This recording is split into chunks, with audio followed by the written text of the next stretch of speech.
는 흙이고 먼지인데 왜 그 인생의 파란만장한 그 삶을 위해서 예수님이 죽었겠느냐.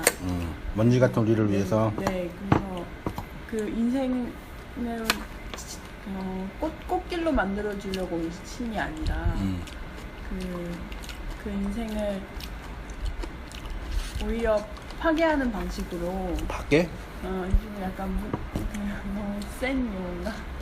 어쨌든 그런 방식으로. 왜냐면 주위 사람들은 너무 그쪽에만 이렇게 계속 희생적인 주로. 그리고 되게 우리 인생을, 저도 그럴 줄 알았거든요. 제가 열심히 믿어서 하나님이 나의 영광을 위해서 살아주시는 존재로 이해했는데 그런 게 전혀 아니다라는 걸 알고 나서는 그게 너무 아름다운 복음인 것 같아서. 그러니까 예수님의 십자가의 죽으심이 나를 위해 죽으셨다는 이 말은 맞는 말이죠. 이 태제, 이 명제는 하나님이 우리를 위해서, 나를 위해서 죽으셨다는 얘기는 맞는데, 안에 있는 의미가 뭐냐 할 때, 나를 위해서는 나의 인생, 100년 사는 이 호코스모스의 현실, 이 역사의 그 나를 위해서 죽으셨다는 얘기는 이 현실을 아름답게 치장하고, 치장이란 치장, 화장, 꽃단장 해주려고 액세서리 붙여주고 다른 사람한테 돈 많은 사람이라고 인정받고 기타 등등 그런 인생을 만들려고 죽으신 것이 아니라 나의 인생, 이 역사라는 인생 자체를 죽이시는 거죠. 그러면 인생 자체가 내가 죽는다는 얘기는 뭐냐? 내가 죽는다. 내가 죽는다는 얘기는 뭐예요? 한 해가 죽는다. 네. 아까 네. 한 해가 되게 극단적인 표현을 파괴. 내가 파괴된다는 얘기는 뭐예요? 내 의로 살고 있던 내 존재가 그 삭제당하고. 맞아요. 내 의잖아. 이걸 이제 10계명으로 정리를 하면 1계명부터 10계명까지가 있잖아요. 율법의 10계명. 율법의 10계명 마지막 하나가 뭐예요? 율법. 사랑? 네, 뭐라고? 율법. 율법. 나 외에는 다른 신을 내게 두지 말라. 내 이름을 막는 데 일컫지 말라. 안식일을 지켜라. 부모를 공경하라. 살인하지 말라. 간음하지 말라. 거짓 증거하지 말라. 도둑질하지 말라. 원수를 사랑하라. 아니, 탐내지 말라. 마지막 하나 뭐예요? 탐심이에요. 그렇죠? 네. 율법의 마지막 하나. 탐욕이라고 하자. 네. 그걸 자기의라고 하자. 네. 이 탐욕과 탐심의 본질은 뭐예요? 우상숭배? 그러니까 우상숭배하는 그 본질은 뭐예요? 나가 이렇게 있죠? 네. 내 밖에 하나님이 있죠? 네. 이 나가 나를 확장하는 게 생명의 본능이잖아요? 네. 근데 이 나가 나를 확장하는 방식으로 누구를 끌어당겨? 하나님을. 하나님이 나를 위해서 죽어줘야 되겠어. 끌어당겨서 이 하나님을 내가 도둑질하는 거야. 하나님은 내가 살인하는 거야. 이 하나님과 내가 간음하는 거야. 그거를 탐심, 탐욕이라고 율법에서 말하는 거예요. 이게 자기 의지죠. 네. 진리는 요렇게 나의 욕망과 나의 의로 확장하고자 하는 그 의가 죽는 거예요. 그 파산 나가는 용어도. 네, 그게 이제 환해가 표현하는 거 아까 파괴라고 표현한 건 좀 파괴는 좀 영화에 데몰리션이라는 영화가 지금 하고 있대요. 우리 집단에게 봐보았는데 아내가 갑작스럽게 죽고 자기의 인생이 파괴되는 거예요. 그 과정 속에서 옛 자아가 파괴되고 새로운 자아가 살아나는 거지. 그거를 감독이 설명하고 있는 거죠.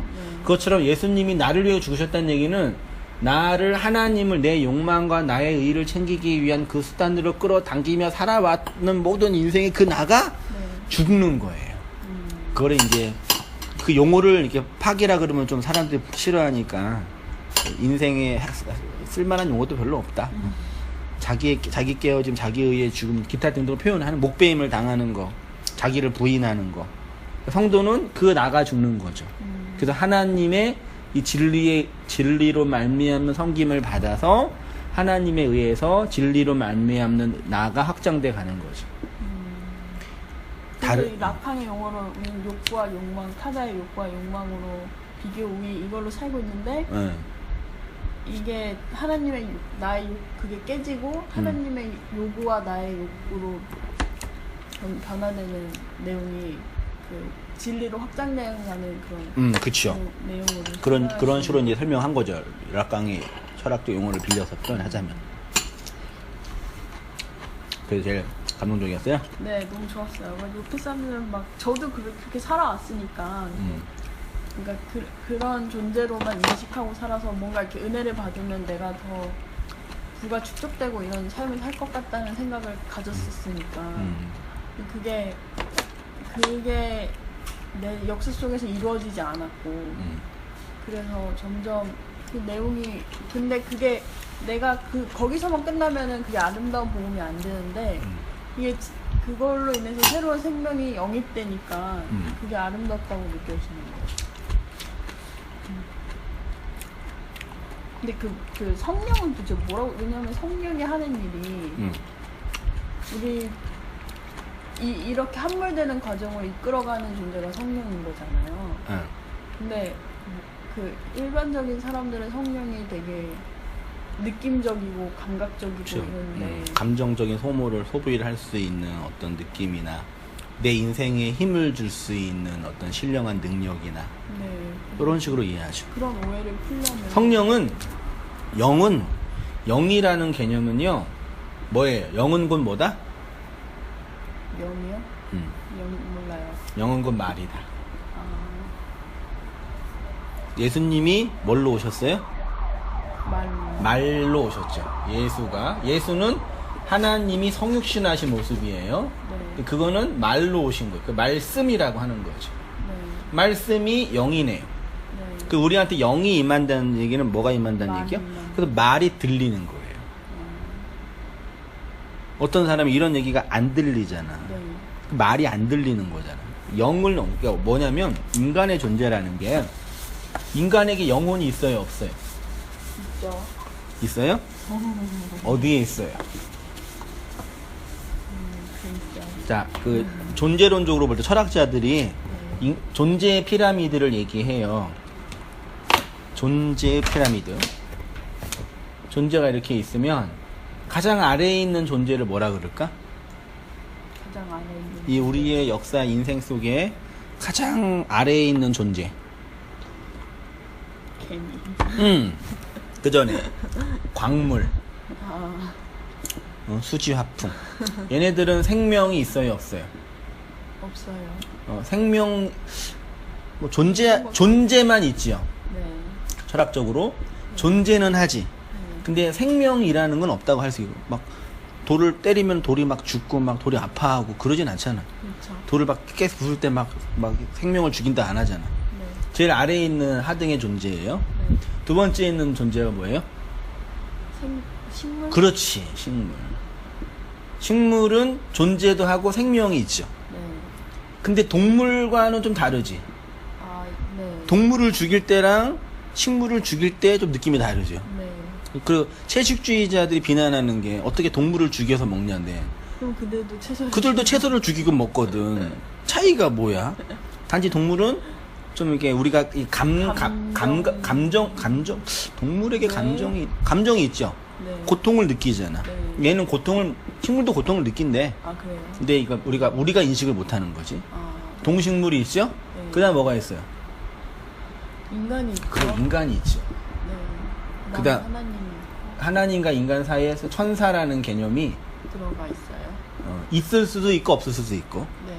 이 천사가 하나님일 수 있으니까 네. 하나님 이런 존재의 피라미드가 이렇게 있는 네. 거예요. 그래서 이 존재가 존재로서 행복하려면 아래에 있는 존재가 위의 존재를 기여해야 되죠. 네. 존재의 피라미드 내가 했었죠. 네. 기억나죠? 네. 네. 근데 이제 이거를 이제 인간과 관련해서 볼 때 네. 인간의 구성 요소는 영과 뭐예요? 혼과 육이라고 해요. 네. 요거를 이제 신학에서는 삼분설이라고 해요. 인간은 영혼 육으로 구성되어 있다. 네. 한 해가 영혼 육으로 구성되어 있어요. 네. 육은 뭐예요? 그냥 한 해의 육체, 혼은 뭐예요? 응? 혼났다가 뭔지 알아요? 몰라. 혼이 나가다예요. 아, 엄마한테 혼나가지고 혼이 나간 거예요. 아. 혼꾸녕을 내야 된다 할 때 그 혼이에요. 어? 이건 정신이라고도 말할 수 있죠. 네. 영은 뭐예요? 영. 응? 영은 뭐지? 그냥 영이에요. 이게 구성되어 있대요. 네. 이게 인간이고 또 이분설은 뭐냐면 영과 혼을 하나로 보는 거예요. 네. 영혼 플러스 육체. 뭐가 맞고 뭐가 틀리다를 말하는 게 아니에요. 네. 근데 이제 중요한 건 우리의 육체가 이렇게 있지요. 네. 이 육체 안에 하나님께서 창세기 1장, 2장, 3장에서 흙으로 사람을 지으시고 그 코에 뭘 불어넣으셨어? 생기. 생기, 하이 네페시 하야, 하이 네샤마 하야. 네. 그러니까 육체 안에 하나님의 호흡을 불어넣었어요. 네. 이게 살아있는 존재예요. 네. 살아있다. 근데 영은 받았어 못 받았어요? 아직 못 받은 거예요. 모든 인간들 아직 영이 말이라 그랬지? 네. 말은 그리스도잖아요. 네. 그리스도를 진리의 영과 그 말로 받지 못하는 모든 사람의 상태는 그냥 하이 네페시 하야, 살아있는 존재예요. 엄밀한 의미에서의 영은 없어요. 왜? 영은 그건 뭐니까? 말이니까. 이렇게 살고 있는 존재에게 그리스도가, 예수 그리스도가 십자가에서 죽으시고 뭘 보냈어요? 성. 영을 보냈죠. 성령을. 그 성령은 그 말이니까. 네. 그럼 이 사람이 영을 뭘로 받아요? 말로 받으면 그 말을 하는 자가 되는 거란 말이에요. 그러면 하나님의 그 영을 받은 자가 되니까, 그 영을 말로 받은 자가 되니까 하나님의 그 말을 담은 자가 되는 거고, 하나님의 그 말을 하는 자가 되죠. 이러한 존재를 영생, 살아있다라고 말하는 거예요. 이게 없는, 영이 없는 사람은 살아있지만 존재해. 그치만 뭐예요? 죽어 있는 거죠. 그래서 그 사람들을 말하자면 구천을 떠도는 귀신이라고 내가 농구로 얘기하는 거죠. 살아는 있어, 좀비처럼. 근데 진짜 그 영은 없는 거. 그 차이예요. 그걸 행하는 가장 핵심적인 존재로서, 기능이 영으로서의 말. 이번 주에 하겠지만. 그거예요. 그런 의미에서 성령이 그런 일을 하는 거지, 이게 막 우리에게 능력을 주고. 이걸 전혀 모르는 사람은 성령이 뭔지. 그러니까 성령이라는 게 덧붙여진 은사라고 해서, 네. 덧붙여진 은사가 뭐냐면 인간은 충분히 완전해. 네. 근데 하나님의 성령이 임하면 더 좋아지는 거예요. 네. 이 가톨릭의 인간관이거든. 근데 기독교 복음의 인간관, 복음적인 인간관은 뭐냐? 인간은 스스로 존재로 완전하지 않아. 그래서 지옥에 있는 존재예요. 그런 존재에게 영이 떨어져, 말이 떨어져서 진짜 살아있는 존재. 그래서 이 진리의 말을, 하나님의 그 말을 함께 나누고 증거할 수 있는 살아있는 존재가 될 수 있는 거죠. 영이 그런 역할을 하는 거죠. 그래서 그 영을 받은 사람은 그 말을 하는 사람이고, 그 말을 하는 사람만 그 말을 이해해 먹는 거죠. 그래서 귀 있는 자는 성령이 교회에게 하는 그 말을 들을지어다. 성령이 하는 그 말이 없은 사람은 그 말을 못 듣는 거죠. 그냥 존재는 하는데 진짜 살아있는 존재는 아니에요. 그래서 그네들에게 진짜 그 영이 필요한 거라고 얘기하는 거죠.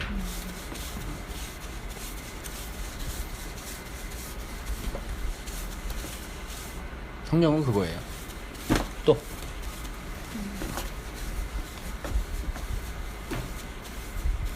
네, 뭐지? 근데 누굴 만나면 좀 계속 고민하거든요. 뭐지? 그 사람이 갖고 있는 그 뭐 여러 가지 뭐 구조 이런 걸 그게 많이 만나면 좋은데 잠깐 볼 때도 그 사람의 그 신앙적인 느낌 이런 게 계속 이렇게 이 내용하고 연관시켜서 자꾸 생각을 한단 말이에요. 그래서 계속 읽고 계속 보고 하는데 그 내용을 담지하지 않고는 이게 어떤 말을 해도 잘 안 들릴 수 있는 거니까 그 내용을 설명하는 데까지 같은 그게 좀 어려운 것 같고. 아닐까? 그럴 것 같아요. 어려울 것 같고. 어려움을 느끼는 거야, 한 애가? 아니 아직 여름 느끼는 건 아닌데 그냥 누구 또 만났어요? 그 집사님 만났거든요. 토요일 날 교회 가서. 아, 지난주에? 네. 아, 지난주 어디 그분 휴가 갖고 그, 지지난주. 그분 교회가 어딘데? 그분 교회는 좀 멀리. 그때 성남인가? 가고 5장 13절. 그 주가에 그거 죠? 네. 본문 읽어봤어요? 아니요. 이해가 안 돼서 안 읽어봤어요. 아, 읽어보세요. 어디요? 여기요? 마태복음 5장 13절. 너희는 세상의 소금이니 소금이 만일 그 맛을 잃으면 무엇을 짜게 하리요. 후에는 아무 쓸데없어 다만 밖에 버려져 사람에게 밝힐 뿐이니라. 마가복음 9장 49절은 사람마다 불로써 소금 치듯함을 받으리라. 이해 안 된다는 얘기지. 네. 소금은 좋은 것이로되 만일 소금이 그 맛을 잃으면 무엇으로 짜게 하리요. 너희 속에 소금을 두고 서로 화목하라. 소금에 관한 신약성경의 성구가 이 정도 있는데 네. 무슨 의미인지 한번 의미를 파헤치면서 우리가 하나님을 알아간다라는 얘기가 있잖아. 네, 신앙생활 하면서 하나님을 알아간다라고 하잖아요. 그 알아간다는 얘기는 뭐냐면 성경에 있는 지식과 정보와 신학적인 용어들을 배워서 이렇게 암기하고 이해하는 개념 정도가 아니라 하나님이 어디에 설명이 되냐면 이 자연과 천지 만물에 성경에 계시되고 설명이 됐지만 그분이 내 인생과 역사를 통해서 하나님이 어떤 분이신지를 설명하시는 거예요. 그리고 우리가 하나님을 알아간다는 얘기는 뭐냐면 내 인생과 역사와 삶 속에서 하나님의 일을 펼치시는 그 하나님을 알아가는 거예요. 그러면 다른 말로 하면은 그 나를 알아가는 거고 내 안에서 일하시고 계시는 내 인생을 살피시고 간섭하시고 구속사를 펼치시고 계시는 하나님의 일하심을 배워가는 거예요. 무슨 말인지 이해되세요? 네. 내가 설명된다는 얘기예요. 그것이 우리 안에 있는 죄와 악들을 드러내는 과정으로서의 알미 되니까 그게 이제 힘들고 어렵다라는 얘기로 표현되는 거죠. 근데 이제 성경에서 성경을 통해서 하나님을 알아간다라고 할 때 그럼 성경이라는 텍스트가 있잖아요. 성경 요건 텍스트 TXT 요거는 문자로 기록이 된 거예요. 문자는 글이죠. 글이 인간의 언어로 표현된 게 뭐예요? 말이란 말이에요. 근데 이 글자가 기록이 됐는데 어떻게 기록이 됐냐면 원래 성경 문자는 원래 창세기에서 시작된 모세오경은 원래 문자는 어디에서부터 시작됐어요? 고대. 고대 시대 원래 이 글은 원래 처음 시작은 뭘로 됐어요? 상형. 그래 상형. 그러니까 사람이 말을 하잖아. 인간만 말을 하잖아. 근데 말을 하는데 의사소통을 하는데 이 말은 말하면 없어져. 이게 형상과 모양으로 안 된단 말이에요. 그래서 내 마음의 상태를 표현하는 그 말을 쉽게 이해할 수 있게 눈에 보이도록 가시적으로 한 게 뭐예요? 그게 그림이에요. 그래서 그림을 그림으로 내가 어떤 건지 내 마음이 어떤 건지 혹은 의사소통을 위한 어떤 상태를 그리는 거예요. 이 그림에서 시작된 문자가 상형 문자죠. 원래 이 상형 문자 전에 쐐기 문자라고 있어요. 네, 들어봤어요. 쐐기 문자는 이렇게 피라미드나 이런 거 보면 이렇게 찍는 거야. 이렇게 쫙쫙쫙 찍어서 막 이거 막 외계인의 표식이라 누가 그러는데 정말 이상하다. 저걸로 어떻게 이거 표식이야. 표식 표. 그러니까 원래 글의 시작은 그림이야. 그림은 상징과 비유, 은유를 설명하는 거예요. 됐죠? 그러면 성경에 있는 문자는 비유와 상징과 은유, 즉 메타포, 어떤 내용을 담고 있는 거란 말이에요. 됐죠? 그러면 성경을 잘 이해하려면 그 문자에 대한 상징과 비유와 은유가 뭔지를 헤아려야 되는 거지. 맞죠? 특히 예수님의 말씀, 예수님의 어록은 거의 대부분 다 비유야. 너희는 세상의 소금이다. 소금이 뭔데? 너희는 세상의 빛이다. 빛이 뭔데? 하늘을 보라. 공중 나는 새를 보라. 공중 나는 새가 뭔데? 뭐예요? 이게 뭐예요? 모르지. 그러니까 해석이 어려운 거예요. 공중나를 새를 보라. 하나님께서 먹이시고 입히신다. 그것도 뭐지? 아, 잠깐만요. 네. 뭐지? 그 성경을 해석하는 데 있어서 목사님은 그 헬러를 파헤치고 파헤치는 그게 그 진리의 그 진짜 내용과 그 과정을 풀어내잖아요. 그게 정말로 필요하고 정말로 소중하고 귀한 건데 근데 그분은 끼워 맞춘단 말이죠. 아 그래요? 갖다 붙이는 것 같아요? 네. 근데 그 갖다 붙이는 그 방법이 자신은 되게 사랑스럽다고 느끼는 것 같아요. 왜냐면 사랑을 갖고 껴맞추고 있기 때문에. 그렇게요. 그래서 그 자신을 깨닫게 하려면 어떻게 해야 될까요? 내가 그렇게 성경을 그런 식으로 보고 있다. 그러니까 그 해석을 해줘야죠. 해석을. 선생님, 아, 교사가 네. 가르치는 권위가 있는 사람이. 네. 그러려면 가르치는 권위 앞에 있어야 되는데. 왜 이렇게 무서워? 떼거지로 오는 거? 됐죠? 네. 그래서 소금이라는 이것이 갖고 있는 비유와 은유는 뭐냐? 소금이 담고 있는 은유는 뭐예요? 상징 언어. 짜게 하다. 짠맛. 그렇죠? 그래서 세상을 짜게 해야 된다. 특히 소금은 부패를 방지한다고 하니까 우리 성도가 이 세상의 부패를 방지해야 된다. 근데 성도가 실제로 이 세상의 부패를 방지해요? 안 하죠? 그건 확실하죠. 이 세상이 다 예수님 믿는 사람이 많아지면 이 세상은 살기 좋은 세상이 될까? 아니요, 북한한테 공격받고 있잖아요. 전혀 그러지 않죠. 그래서 혹자는 예수님을 똑바로 안 믿어서 그런다. 믿음이 없거나 약해서 그런다. 이렇게 설명하기도 한데 잘못된 해석인 거예요. 벌써 시작이 틀린 거야. 소금에 대한 은유가. 자, 그럼 소금에 대한 은유는 뭐냐? 한마디로 결론적으로 뭐예요? 소금은 결론적으로 이건 기억해야 돼. 언약. 소금은 뭐다? 언약. 지금은 결혼식 할 때 남자가 여자한테 결혼식 언약으로 반지를 끼워주죠. 반지에 뭐가 있어야 돼요? 영원히 변하지 않는 다이아몬드가 있어야 된대요. 나는 못 해줘가지고 그랬는데 다이아몬드가 뭘 상징해요? 빛, 화려함, 변하지 않음. 그래서 그거는 우리의 사랑이 변하지 않아야 된다는 그 결혼의 상징 언어로 다이아를 끼워줘야지 사랑이라고 입증이 되잖아요.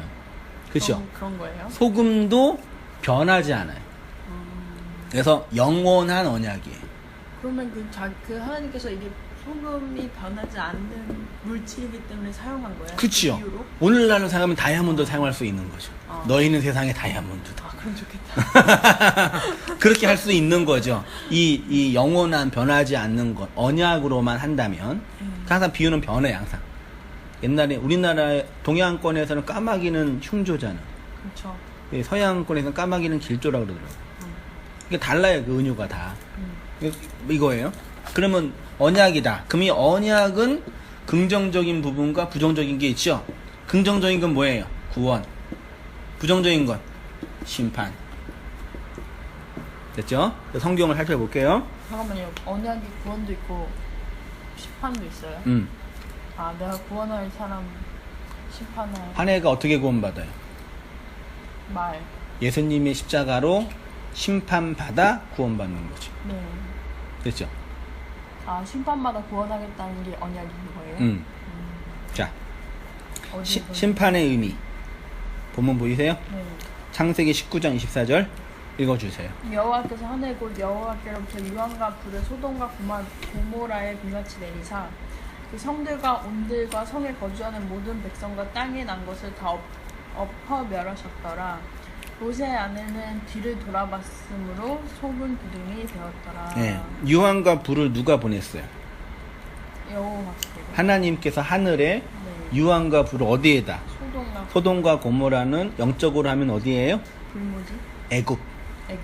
내가 하나님 나라의 3단계 기억나죠? 네, 네. 애굽, 광야, 가나안. 가나안. 애굽이 소돔과 고모라예요. 애굽에는 10가지 뭐가 떨어져요? 재앙. 그게 하나님이 주시는 것이 말씀이 애굽에 있는 소돔과 고모라가 받을 때는 불과 연기로 재앙으로 떨어져요. 네. 하나님이 보내셨다 그러잖아요. 네. 그 하나님께서 소돔과 고모라에 유황과 불을 보내서 그 땅을 다 엎어 멸하셨어요. 그 우리의 입장에서 적용을 하자면 우리가 애굽에 있었죠. 여전히 애굽이잖아. 거기에 하나님이 떨어지는 그 10가지의 재앙을 받아서 우리의 옛 자아가 죽었죠. 네. 그래서 엎어 멸해진 거예요. 하나님의 언약을 받았는데 애굽에 있는 내가 언약을 받을 때는 제약으로 감지한단 말이야. 그것들에 대한 상징적인 그림으로 뭐가 됐어요? 소금, 기둥.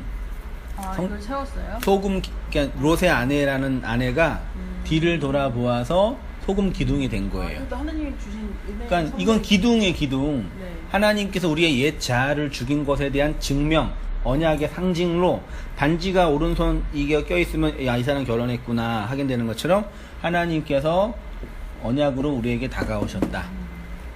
그래서 소돔과 고모라에서 나온 거다. 거기에 대한 상징물로 소금 기둥이 됐다. 결국 소금 기둥은 또 다른 의미에서 누구예요? 나지. 그렇죠. 예수님 안 믿고 뒤를 돌아보는 신앙생활 게을리하는 어떤 성도가 되는 게 아니라 우리의 모습이죠. 이해되죠? 그런 의미에서 심판이다.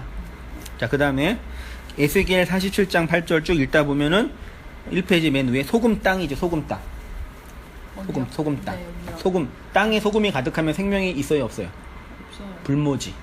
황폐한 땅. 왜 없죠, 근데? 짜서? 소금이 생명을 자라게 못하나 봐. 아, 그래요? 소금이 우리 몸에 소금이 칼슘. 있잖아요. 네. 소금이 없으면 죽지. 네. 많이 먹으면 그것도 죽어요. 네. 소금은 많이 먹어도 죽고 없어도 죽고 아, 이 양면성이 있는 거잖아. 네. 맞죠? 스가랴 2장 9절도 소금 구덩이. 근데 구원의 의미가 있네요. 출애굽기 30장 34절 읽어주세요. 여호와께서 모세에게 이르시되 너는 소합향과 나가향과 분자향의 향품을 가져다가 그 향품을 유황이 섞되 각기 같은 분량으로 하고 그것으로 향을 만들되 향 만드는 법대로 만들고 그것에 소금을 쳐서 성결하게 하고. 됐어요. 소금을 어디다 쳐요? 소금이요? 지금 어디다 치는 것 같아? 잠깐만요.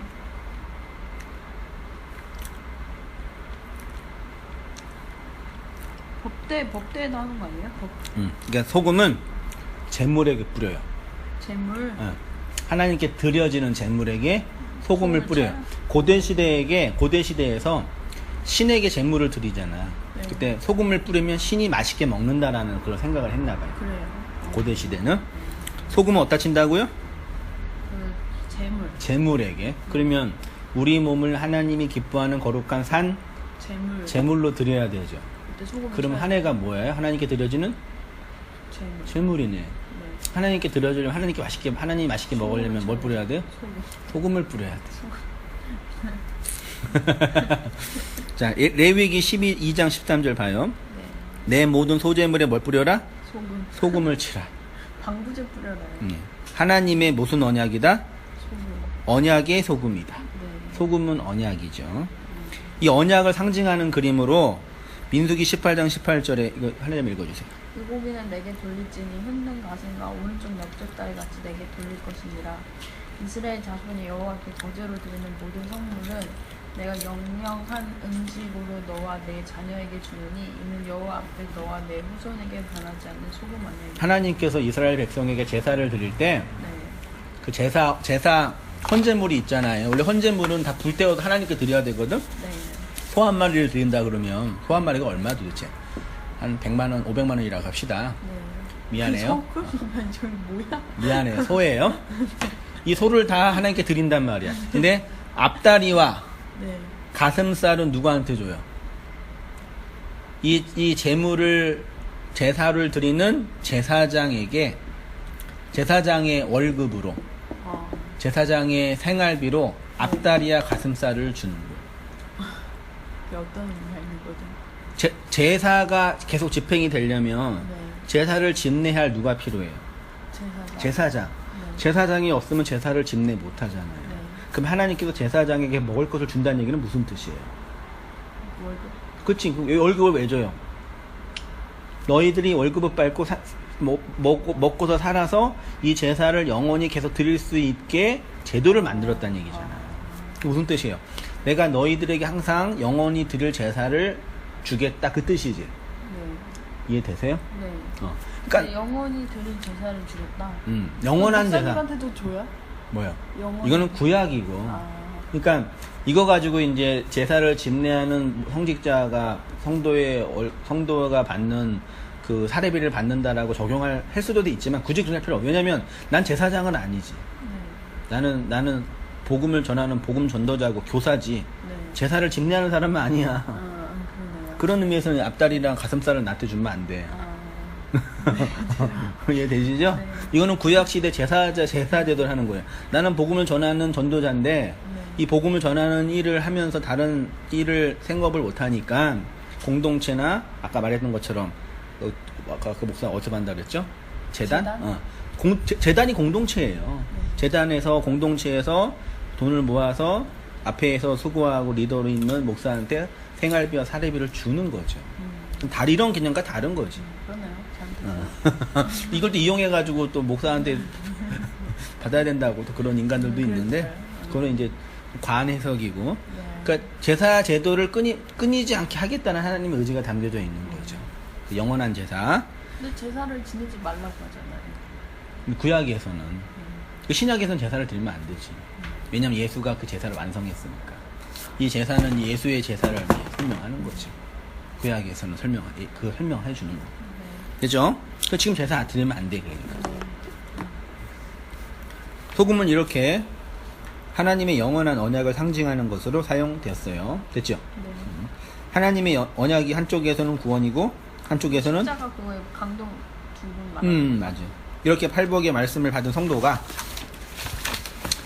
세상에서 소금이 된다라는 것은 언약의 기능으로서 소금이 되는 거다. 됐죠? 네. 그다음에 이제 뭐냐면, 만일 소금이 그 맛을 잃으면 아무 쓸데없어 밖에 버려져 사람들에게 밟힌다 그랬잖아요. 그게 무슨 뜻이냐? 무슨 뜻일까? 소금이 맛을 잃을 수 있어요? 없대네요. 짠맛을 잃을 수 있어요? 없대네요. 없지요? 네. 그게 무슨 뜻이냐면, 소금이라는 언약을 증거해. 근데 화내가 네. 그 언약을 진리로 받지 않아. 네. 그러면 그 소금을 버리는 거죠. 제가 소금을 버린다고? 언약을 받지 않으니까. 거부한다는 거. 그런 의미에서의 소금이 짠맛을 잃어버리는 거죠. 거부하면 그 짠맛을 소금이라는 그 언약을 잃어버린다. 그치, 의미가 없는 거죠. 네. 그 표현을 짠맛을 잃어버린다. 누군가에게는 이 언약이 소금으로 들어가지 않는 거지. 그래서 짠맛을 잃어버리고 그 사람의 발로 밟는 거지. 그러면 발로 밟으니까 네. 평생 동안 하나님의 언약의 소금을 발로 밟는 게 되잖아. 네. 그래서 심판 받는 거죠. 네. 너 내가 왜 지옥 가야 돼요? 지옥 가는 사람 앞에. 내 언약을 밟았잖아. 언제요? 내가 소금 언약으로 걔 보냈잖아. 너가 걔 무시했잖아. 그걸 밟은 거다. 그렇죠. 내가 예를 들어서 화내이가 있잖아. 네. 화내이가 이렇게 있어요. 진리를 전했어. 네. 화내일은 이 복음을 거부해. 네. 짠맛이 아닌 거죠. 네. 소금을 밟는 거죠. 네. 이 애는 진리를 받았어. 짠맛이 된 거죠. 네. 그러면 이 사람은 그 사람이 그 행위, 네. 소금을 거부하고 발로 밟는 그 행위로 소금을 언약을 보낸 하나님 심판을 받는 거야. 네. 무서운 거야. 심판을 받을 이유가 세상에 생기는 거예요. 그냥 거부했다는 이유로. 이해돼요? 네. 근데 그게 항상 그 두 개로 나뉘잖아요. 구원과 심판? 그쵸. 그 말의 내용을 받는 자와 말의 내용을 거부한 자. 근데 그 말을 설명하기, 말을 가르치는 게 되게 중요하겠네요. 그게 절대적이죠. 믿음은 어디서 나? 들으면서. 들으면 그리스도의 말씀. 그 말이 근데 진짜 그 하나님을 독대하진 않고는 만날 수 없는 그 말인 거죠. 말이 들리는 건 기적인 거야. 그러니까. 어떻게 이런 말이 나한테 이해가 되지? 미치고 환장할 노릇이네. 세상에. 끔찍한 일인 거야. 저 완전 그쵸. 아브라함도 그랬을까요? 자기도 자기 혼자 그런 거잖아요. 그렇죠. 모세도 혼자 그러고 있는 거. 한 해가 아브라함이고 모세래. 방주도 모르고. 자, 불신자의 영적 현실이 있죠. 그러니까 소금이 맛을 잃으면 밖에 버려져 사람들에게 밟힌다는 것은 언약을 받은 성도가 소금으로서의 기능을 잘 못하면 세상에게 밟히게 된다는 것이 아닙니다. 하나님의 언약이 세상에게 적용되지 않고 있는 그 상태가 소금이 발에 밟히고 있는 현실이라는 것입니다. 그러니까 지금 소위 말해 불신자들의 영적 현실이 무엇이냐면 하나님의 언약을 발로 밟고 있는 중인 거죠. 그래서 그들이 뭐야? 마태복음 7장 6절에 거룩한 것을 개에게 주지 말며 너희 진주를 돼지 앞에 던지지 말라. 그들이 그것을 발로 밟고 돌이켜 너희를 찢어 상하게 할까 염려하라.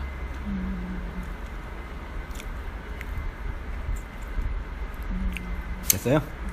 그 다음에 이제 좀 내려오시면 마가복음 9장 50절에 소금은 좋은 것이로되 만일 소금이 그 맛을 잃으면 무엇으로 짜게 하리요? 이거 되게 이해 안 돼요. 무엇으로 이렇게 짜게 하리요? 말씀으로 짜게 하리요? 짜게 할 수 없다 그 뜻이겠죠. 그죠. 너희 속에 소금을 두고 서로 화목하라.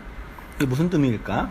너희 속에 성경을 이해하려면은 상징적인 언어이기도 하지만 문맥을 이해해야 되겠죠. 네. 문맥이 뭐냐? 마가복음 9장 43절에 있어요. 네. 만일 내 손이 너를 범죄하게 하거든 찍어버리라. 장애인으로 영생에 들어가는 것이 두 손을 가지고 지옥 곧 꺼지지 않는 불에 들어가는 것보다 나으리라. 만일 내 발이 너를 범죄케 하거든 찍어버리라. 다리 저는 자로 영생에 들어가는 것이 두 발을 가지고 지옥에 던져지는 것보다 나으리라. 만일 내 눈이 너를 범죄하게 하거든 빼내버리라.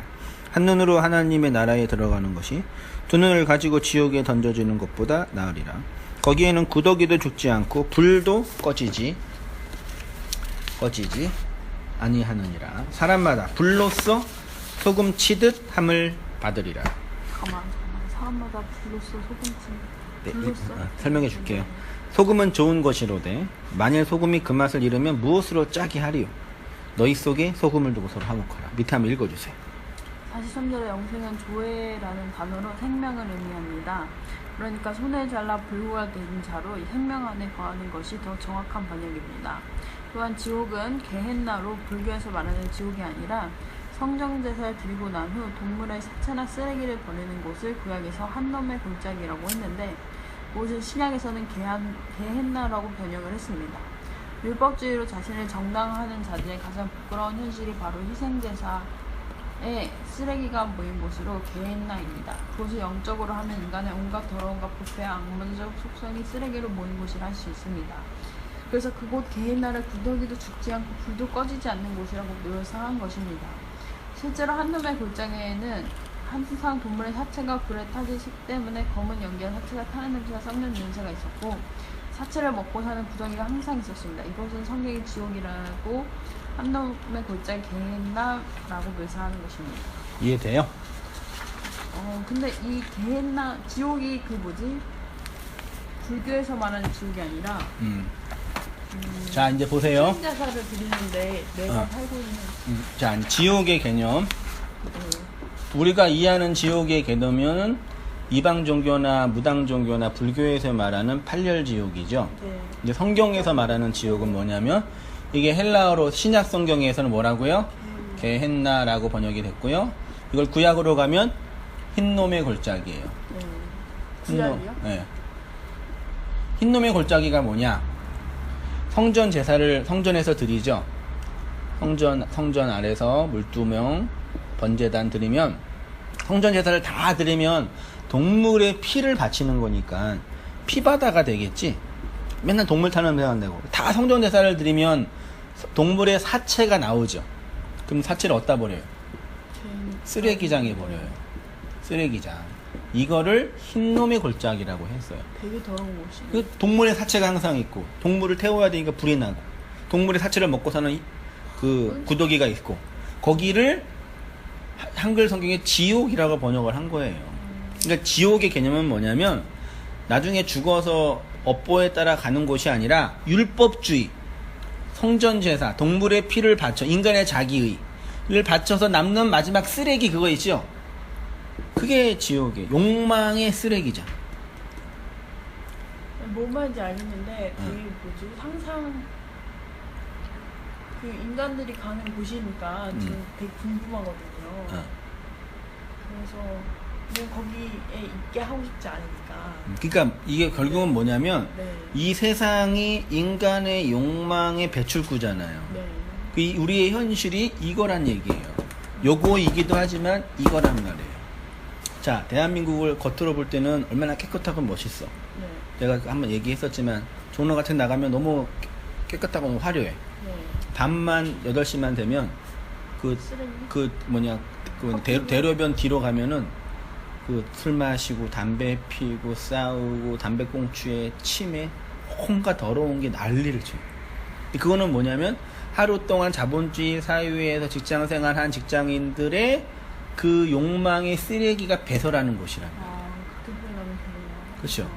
그러니까 우리는 이 화려한 이것만 보지만 실제로는 이게 있는 거예요. 이 욕망의 쓰레기가 계속. 이거를 이제 신학적으로 꼭 번역하지 않아도 우리가 건강하게 몸을 살려면 맛있게 먹고 잘 소화하고 뭐 해야 돼요? 그래서. 똥을 잘 넣어야 되잖아요. 똥을 잘 못 넣으면 어떻게 돼요? 3일 동안 똥을 못 넣어봐. 네. 왜 차죠? 몸에 독소가 퍼질 거 아니에요. 네. 그래서 우리가 육체적으로 건강하려면은 이런 순환을 잘해야 된단 말이야. 이건 정서적으로도 마찬가지예요. 우리가 일을 하고 노동을 하고 수고를 하면 에너지가 잘 모아서 정서적 배설을 해야 돼. 근데 이게 막히잖아. 학대를 통해서. 그러면 이제 병이 되는 거야. 정신질환이나 이런 것도 이런 게 작용될 거예요. 아마 내 생각에는 정신질환이 이런 것도 이 정서적 배설을 못하는 거야. 그렇죠. 맞아요. 그렇죠. 네. 적절하게 풀거나 적절하게 소화하지 못해서 이게 몸에 쌓이는 거죠. 네. 근데 인간의 역사는 다 이런 구조란 말이야. 뭘 먹고 그게 나와서 배설하고. 그러면 이 지옥에서 인간의 욕망을 막 추구하면서 살던 사람이 죽고 나서 가는 곳이 배설물이다. 죽고 나서 가는 곳은 그 배설물이겠네요. 그렇죠. 그걸 지옥이라고 하는데 어떤 곳인지는 정확하게는 모르죠. 그렇지만 성경은 우리의 이 역사가 이런 배설의 현장이다. 알겠습니다. 그걸 지옥이라고 한다. 네. 거기에서 그 현장에서 생명으로 나오는 거다. 됐죠? 그러면 불로써 소금 치듯함을 받으리라 무슨 뜻일까? 구약에서 소금은 어디다 뿌렸다고요? 재물에게 뿌렸어요. 그건 하나님의 영원한 언약이에요. 구약 성경에서 사람을 정결하게 할 때 정결하게 하는 의식이 있죠. 대표적인 게 고대 시대 불을 통과하는 거예요. 그 불을 정결하게 하는 거예요. 그래서 막 성인식 할 때 막 불을 올라 그러잖아요. 그리고 소금도 정결하게 하는 거예요. 그럼 불과 소금은 정결하게 하는 그런 상징물이죠. 근데 오늘 예수님께서 뭐래요? 사람마다 불로써 소금 치듯함을 받으리라. 소금이라는 하나님의 언약이 불처럼 우리에게 떨어지는 거. 정결하게 하는. 그래서 우리를 정결한 제물이 되게 하는 거예요. 누구의 이야기? 우리의 이야기죠. 그래서 불을 통과하는 거, 연단받는 거 이렇게 표현해요. 자, 고린도전서 3장 13절 있죠. 네. 한번 읽어주세요. 각각 공력이 나타날 터인데 그날이 공력이 밝히니 이는 불로 나타내고 그 불이 각 사람의 공력이 어떠한 것을 시험할 것입니다. 잠깐만요. 엄마한테 30분에 가도 될 것 같은 느낌? 잠깐만 통화 좀 할게요. 구원은 어디서 받아요? 잠깐만. 우리가 구원 어디서 받아요? 구원이요? 불 속에서. 그렇지. 자, 나가 있어요. 여기는 불이에요. 이걸 통과해요. 그럼 나는 불을 통과할 때 어떻게 돼요? 정결해져요. 반대인가? 불타면 어떻게 돼 나는? 죽어요. 없어지지. 네. 죄만 남잖아. 네. 근데 하나 남아야 돼 뭐가. 그걸 본문에는 공적이라고 그래요. 이 공적을 에르곤 행위라 그래요. 네. 그러면 나는 불에 타고 네. 내 안에 남아야 할 공적은 누구 공적? 몇 개 아닌데. 그 누구 공적? 하나님? 예수의 공적. 아. 내 역사와 인생을 통해서. 그럼 예수의 공적이 나오면 사는 거네요. 그치요. 그걸로 사는 거지 내가 잘해서 사는 게 아니지. 그러네요. 이게 복음이야. 내가 잘해가 예수 잘 믿는 나를 하는 게 아니라 네. 그 예수의 공적이 내 안에 상기해서 그걸로 내가 사는 거예요. 반드시 불시험이 떨어져요. 우리 인생 속에서. 네. 불 가운데서 구원받는 거라니까요. 네. 근데 어떤 사람은 다 타서 없어져. 네. 그래서 남는 게 없, 이 세상의 모든 것들이 다 불타서 없어지는 거예요. 뭐가 남아요? 돈이 남아요. 시간이 남아요. 육체가 남아요. 다 타서 없어지는 거예요. 근데 오직 예수의 그 행위, 예수의 그 의, 그걸로만 구원받는. 성도는 그걸 아는 거예요. 그래서 그 예수의 의만 붙잡는 거라고 표현하는 거예요. 굳이. 근데 이 인간들이 그 예수의 의를 안 붙잡아. 맞아요. 그러면서 자기를 치장하고 난 열심히 노력했다 그러고 난 착하다 그러고 누가 안 착하다 그랬어?